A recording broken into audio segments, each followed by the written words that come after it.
Today on the Legal Toolkit, for his first ever appearance, we've got Jody Glidden, who's the founder of Postilize.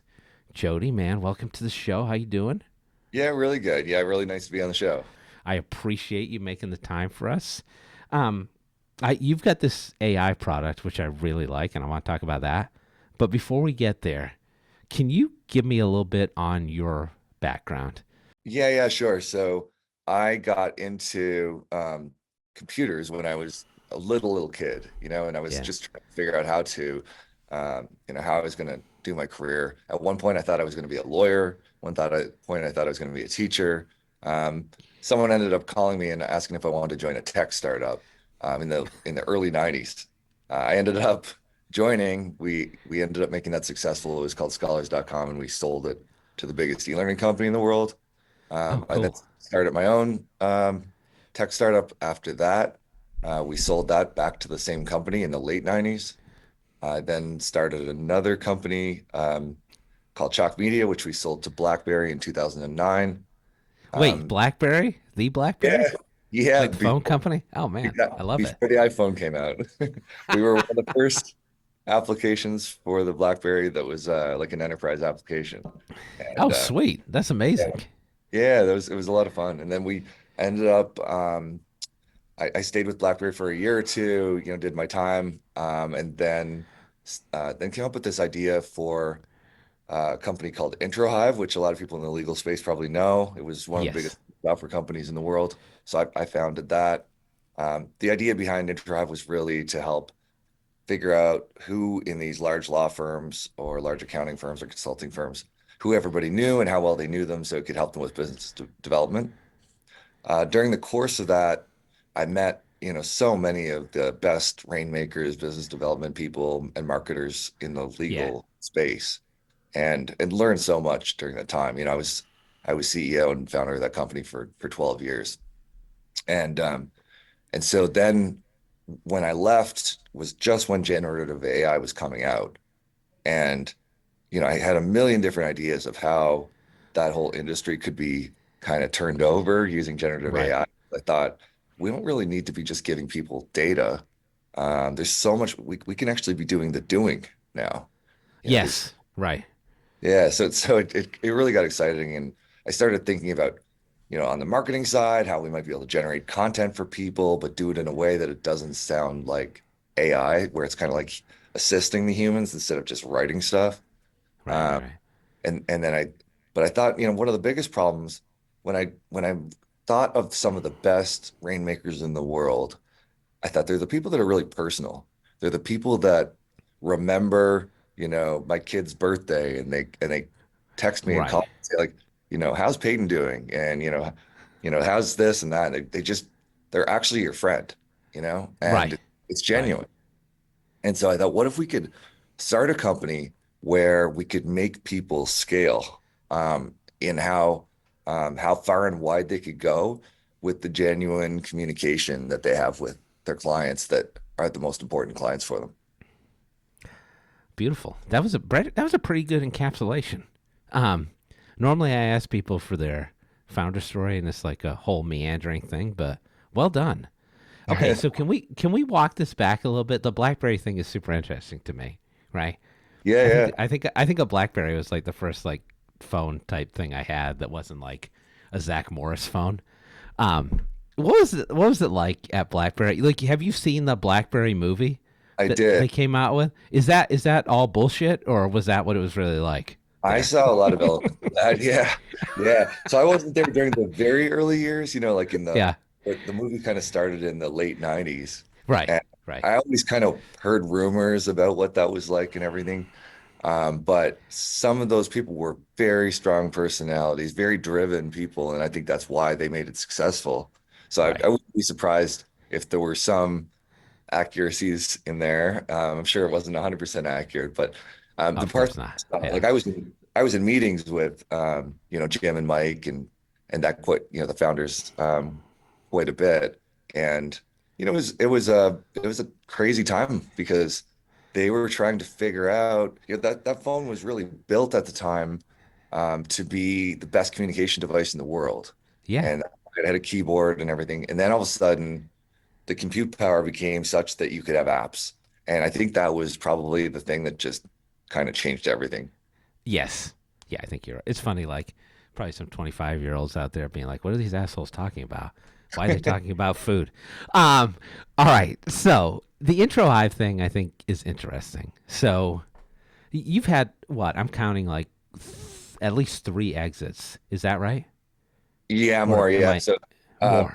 scholars.com, a Yep. company called Global, a company called Chalk Media, and Introhive was sort of an exit because private equity came in and bought a lot of my shares, and I still have some in the Yeah. company. Yeah. Yeah. And And that's then, and that's still a company that exists. Yeah. Go ahead. yeah, exactly. And they're growing, they're doing well. So like, you're kind of a serial entrepreneur. So are you? So when the exit comes, are you like, let me just settle, figure out what I'm going to do next? Or are you like always on fire with like the next idea? Because it sounds like when the intro hive thing went down, you're like, all right, AI came out.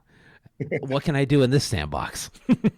Yeah, well, when I was really young, when I was like in my teens and early 20s, I actually had a book and I would like wake up in the morning, I'd think, oh, that, I had a great idea and I would like write it down, and I had this big book of ideas and I'd think, this one, now I'm free again, let's do this one. It's not really like that anymore. Now Yeah. it's I thought my last one was going to be my last one. Um, Generative AI just kind of, I think it's honestly going to be the biggest thing that's happened in my lifetime, probably. Yeah. I mean, I don't disagree. Yeah. Yeah. So you wanted to really jump in and take advantage of it. Yeah, I actually planned on starting a fund this time. I was going to maybe just do a fund and invest in tech startups so I could just have a bit of a different life. Yep. Where I, But you're back in. Just when you try to get out, that's when they pull yeah, you back in. that's right. Yeah.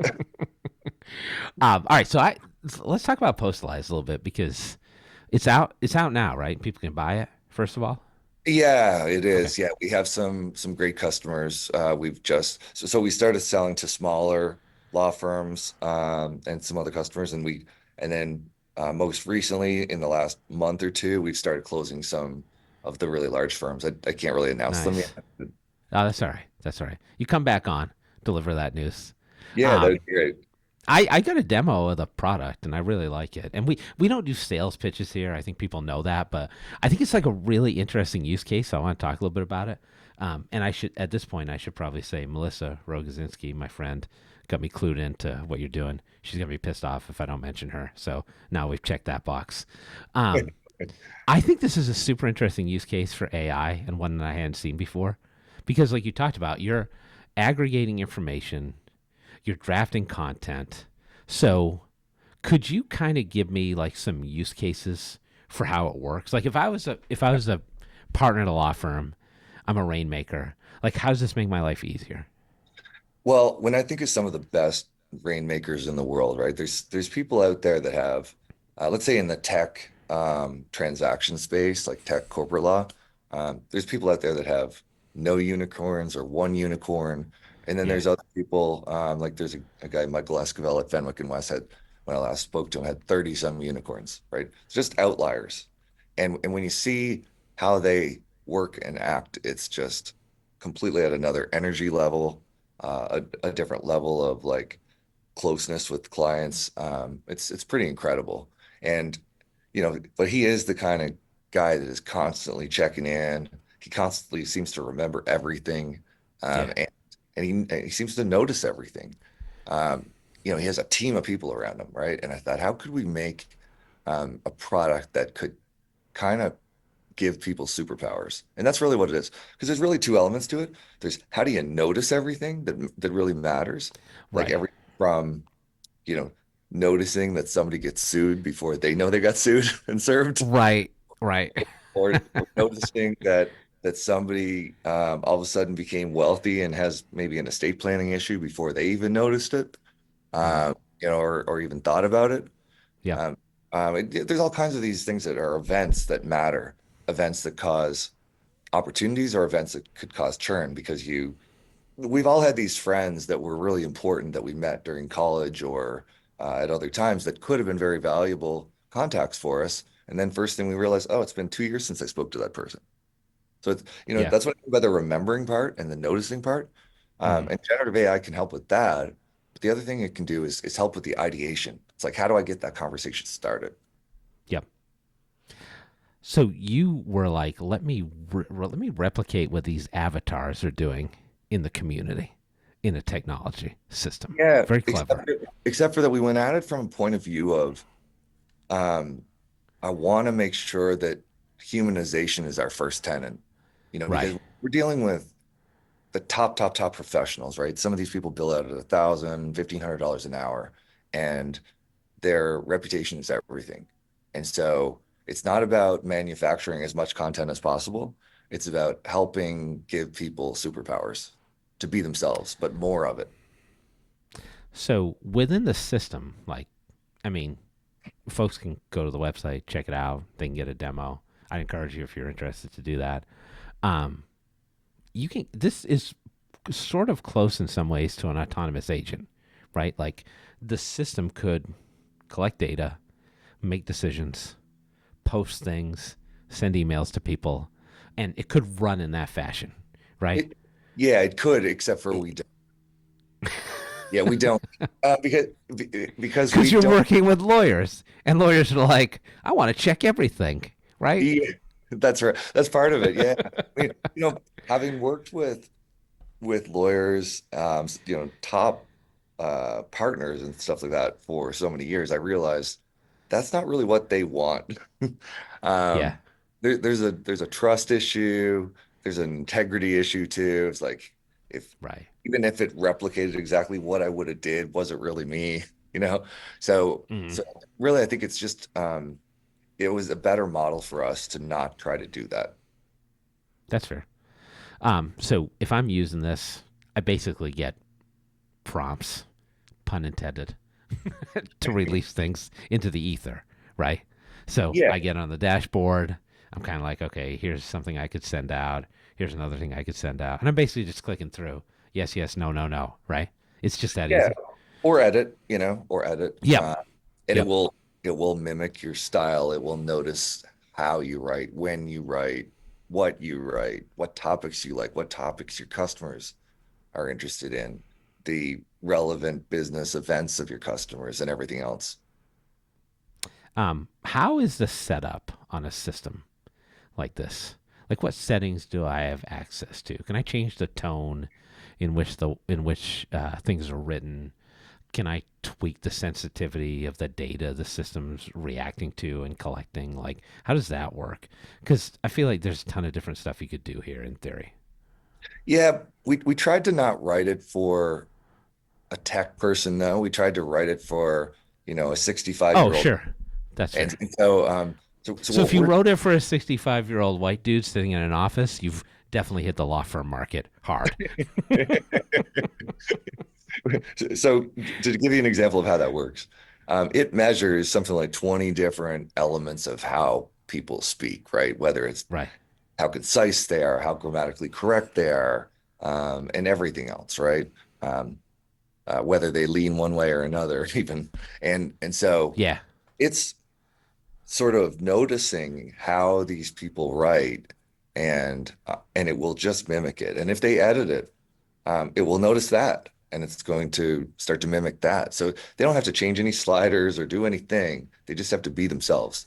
Kind of like an email client. Let's say, if there was a system that was noticing how people were writing in Outlook and in behind there's sliders, but they don't ever have to see it. Right. It's kind of doing True. that. True. Um, that's cool. So what I find is interesting in at least legal software. You've been in other industries, so you could tell me if this is the case in other industries. But I feel like when a new tool like this comes out, like generative AI, Yeah. everybody rushes to great back office technology first. Like, let's do contract drafting and let's do legal research. And then, kind of the last thing to happen is front office technology, the kind of stuff that you're developing. Yeah. Um, so, do you see that as well? And then it sounds like you got in early. And do you think there's now going to be a wave of new technologies that use AI on the front office piece of a law firm? Yeah, well, so last summer I went to Legal Week, Yep. and that was the first conference that I went to with this company, Right. and was just shocked. It said AI everywhere, and so I thought, wow, there must be a lot of competitors. And I just walked, alley Sir, after there are alley, not. booth after booth, and it was 100% like contract All right. chin stuff, or it was e-discovery. We just saw so much of that. And then I realized, wow, this has just not been done yet. Right. So, now having said that, I remember back when I started IC Global, we had a learning management system, and were one of the first ones to create one for the enterprise. And then a year later, there was a Gartner and IDC report that came out, and there were like 70 some. So I wouldn't doubt that a bunch of copycats will come along behind, and Oh, sure. Yeah. it'll be that way, Absolutely. like always. So First mover advantage is always a good one to have, though. Um, yeah, I mean, I, there's millions of attorneys out there and accountants and consultants, and they can all use this sort of thing. Now, one thing that's great about building a software product is that you continually get to iterate on it. Yeah. Um, do you have new features that are coming in the near term that you can talk about without getting in trouble? Yeah, so one of the things that I'm pretty excited about, there's really two. Okay. So, we had a big focus on trying to make the user experience actually fun. And Okay. so we have now created Not that it's not fun right now. Go ahead. but, I had but fun. we wanted we were hoping for not another web app that people had to go to some console, even if it's in Right. Right. Salesforce or one of the other, CRMs. We thought, what if we could just make it so easy? We just continue to simplify it, right? And so we have an iPhone app coming out that is just as easy as, you'll get a notification that there's stuff that it's done for you, and then you can just, you know, swipe right to approve, swipe left to reject, and It's like it's Tinder for like professional development. yeah, like Tinder for professional development. Exactly. Yeah. I love that. And it's actually super fun, and it's very effective and very quick. So if somebody's on the train, in London or New York or Toronto or one of these big legal centers, I think it's a good way to drive usage. The second thing that we have coming up that's pretty cool is we found a way to actually draft up even iMessages. And Oh, nice. for me, um, most of my business relationships are kind of email or LinkedIn, um, mostly email, I would say, but the closest ones are iMessage. And so, we really worked hard on this, how to make sure that we could get that and still get the real iMessage experience and everything. And Right. I Yeah. think the team did a really good job on that. So I'm excited to release that. So that's interesting. So if well, I haven't asked you this yet. So if I'm sending a message through the software, right? Do I have the Mhm. option to allow the software to talk back and forth with someone? Or is that not available as yet? Not yet, no, Okay. no. I don't know if you ever saw the South Park episode where Oh, the one where they were using generative AI? yeah, where the guy gets a Right. girlfriend. Yeah, yeah. We're not going there yet. Well, it's funny because yeah, that's a great episode of South Park where like the girls are like, "That was crazy how you fought that Wolverine in Cuba," and they're like, "What?" Yeah, exactly. So, all Yeah. right, everybody, don't talk to your girlfriends using AI. There's no excuse for the human touch.